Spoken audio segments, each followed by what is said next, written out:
Hello, and welcome to James Leslie's Express Lane Fake Nightly News.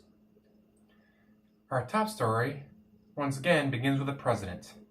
After Nazis torched the Lincoln Memorial in Chicago, the president was quick to tweet out that this act of domestic terrorism will not stand.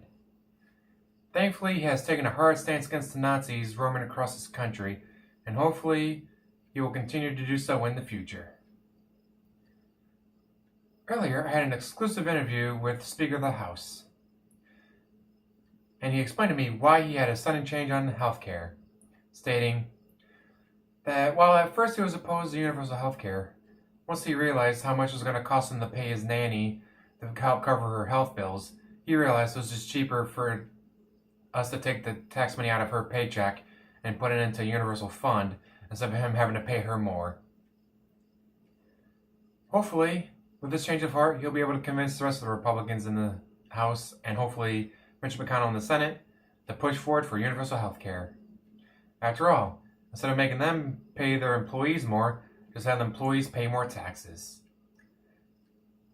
Overseas, in Saudi Arabia, after being turned down, the Prince of Saudi Arabia has called for the heads of the Beastie Boys.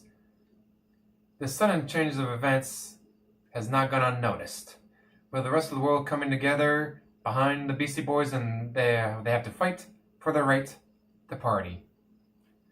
In sports news, NASCAR has declared they will be going full hybrid starting next year. Yes, the top speed will be 80 miles an hour, but they won't be using as much fuel, which is good for the environment and good for the bottom line of the business owners. Finally, coming back home to my hometown, police have wasted millions of dollars and hundreds of man hours to bust a strip club for the strippers wearing the wrong pasties. Wait, that's not fake news?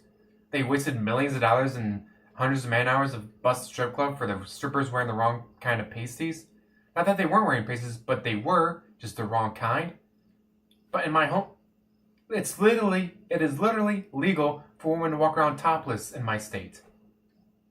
So you're telling me, Tony, that she can walk to work topless, but as soon as she enters the strip club, she has to cover up. Not just cover up, but cover up properly. Or the police will waste hundreds of man hours and millions of dollars.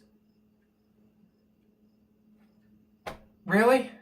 Sometimes it's hard to compete with the real news. Anyways, thank you for watching this segment, and tune in for more news tomorrow. Anyways, Tony, before we started shooting, like I was saying, I'm pretty sure my wife's cheating on me. Well, she hired a pool boy. And we don't own a pool, so what's the point of having a pool boy? It's like a couple years ago, she hired a gardener for a gardener. We had a garden of a single tomato plant. Like, what do we need a gardener for? But she insisted we needed him. We're going to have to try to find a way to fire this pool. I can't tell him he's doing a bad job because we don't have a pool for him to do a bad job in. Wait. So, dude, turn off the cameras.